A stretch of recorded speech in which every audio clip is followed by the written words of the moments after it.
Tim crouched next to the darkened tree.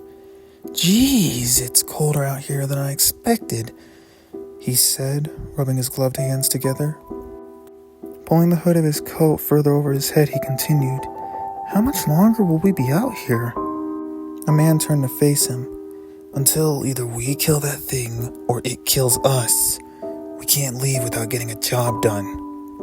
He turned away, his brown eyes searching the landscape around them. "You wanted this job, right?" Tim leaned his head, staring down at the ground.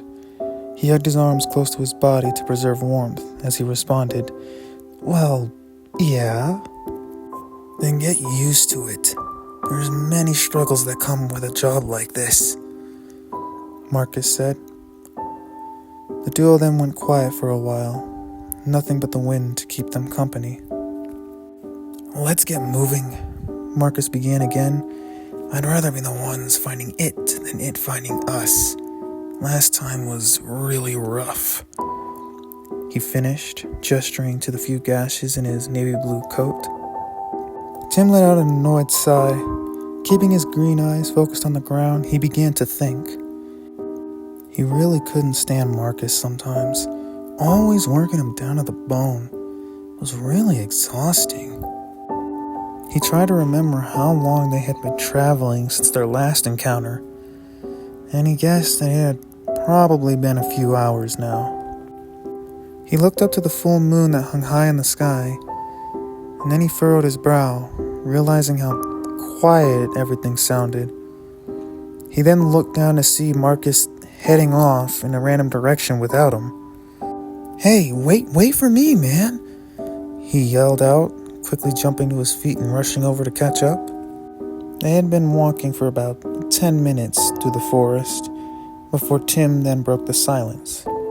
"So, remind me again what it is exactly that we're looking for?" Tim said. Marcus brought a gloved hand to his temples. You've got to be kidding me. It's the Pagos Werewolf." He turned to face Tim. Frustration was very evident on his face as he continued. "It's a creature where, wherever it roams, the area surrounding it becomes extremely cold, no matter what time of year. The creature itself is typically as frigid as the landscape around it.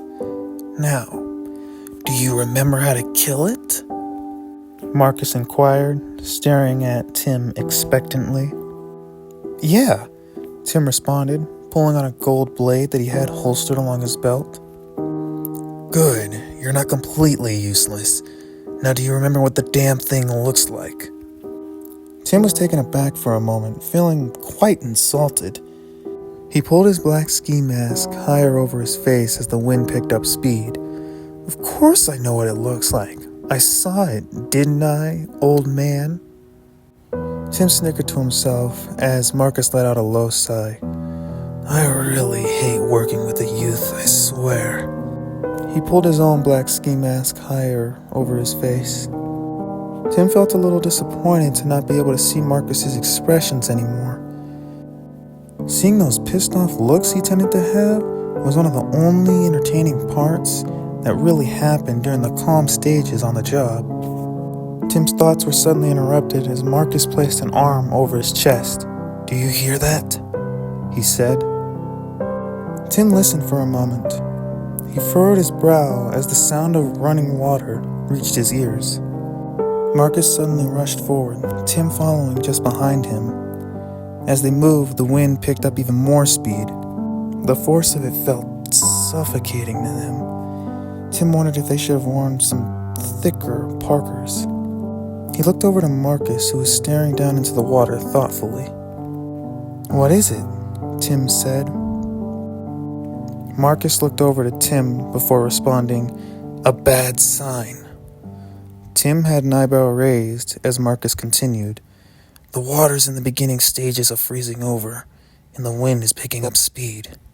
It's getting colder here, which means..." Marcus then went silent as a loud howl cut through the wind. He spun on his heel, gripping the handle of the pistol he had holstered in his belt. Tim watched as Marcus began searching the area around them. He then cringed a little as Marcus turned to look in his direction, his eyes widening almost immediately. Tim recognized that look all too well. "Oh no," he muttered under his breath as a low growl sounded from behind him. "Move your ass," Marcus called out. At once Tim darted forward, the hood of his coat falling down. He shivered as his white hair was exposed to the cold night air. He gritted his teeth as two shots rang out before a loud roar of rage split through the wind. Tim stumbled forward for a moment, clenching his eyes shut from the ringing pain in his ears. Let's go," he heard Marcus call out before suddenly feeling a force tugging him by the collar. Tim struggled to keep running as another shot was fired, making the ringing in his ears even worse. The duo sprinted for a while, weaving themselves between the trees as they went. "I'm gonna try to run in a random direction to confuse it. Maybe it'll hopefully slip up. I need you to..." Tim could barely make him out over the vicious wind. "I'll just follow you," he called back, hoping Marcus heard. Suddenly, Marcus spun on his heel, dashing to the right. Tim turned to follow, but before he could, a heavy weight crashed into him, tackling him to the ground. Tim gritted his teeth as the beast dug its claws deep into his shoulders. He struggled the best he could as it held him down. Then he looked up to see what exactly it was that gripped him. It was the creature that they had encountered just hours before. Though it was humanoid, it most definitely was not human. What held him down was a creature covered head to toe in midnight blue fur that was coated in a thin layer of frost. The head of a wolf glared down at him with icy blue eyes. Bits of snow flaked off the thing's body as it struggled to hold Tim in place. Tim felt himself involuntarily shiver from the cold that emanated off the wolf's body.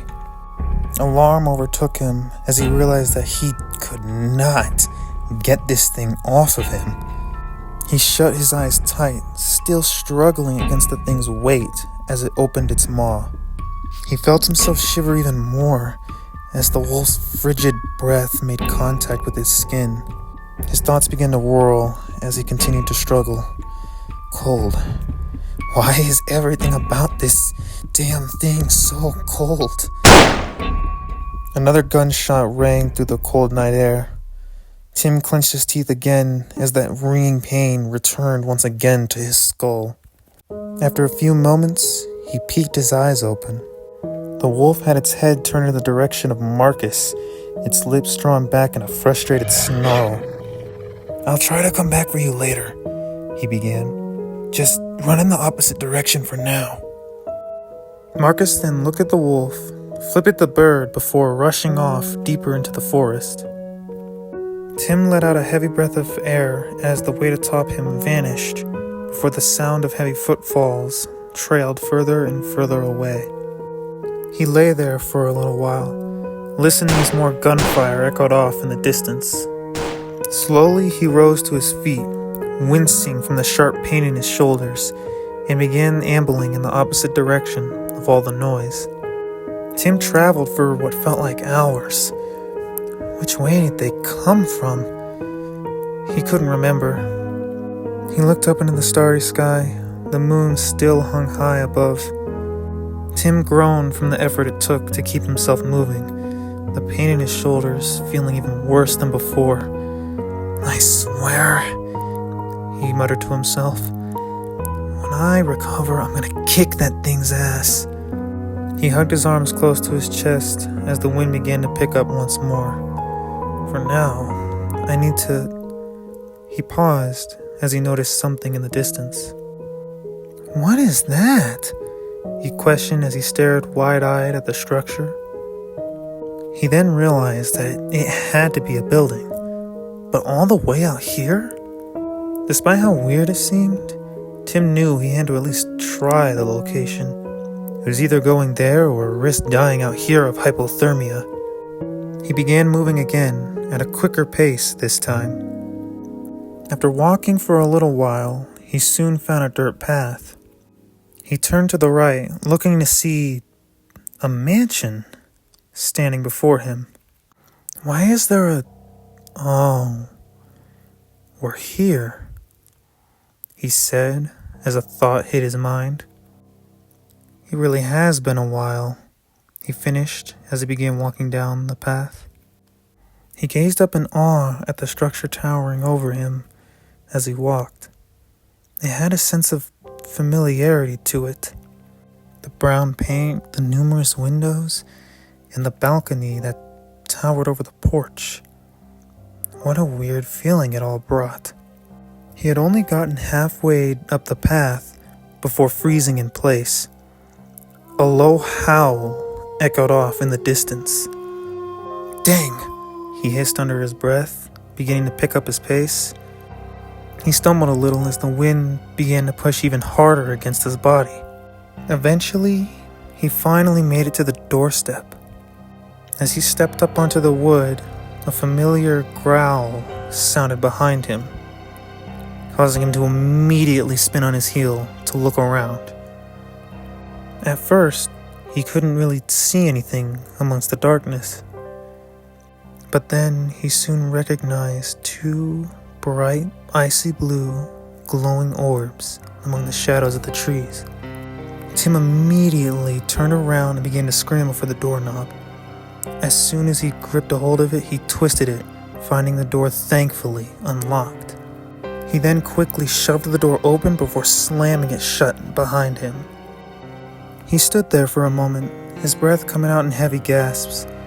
He leaned his head against the wooden surface, letting out a sigh of relief as his body began to finally feel just a little warmer. That relief was quickly overshadowed, though, as a new, different sound broke the quiet. "Who are you?"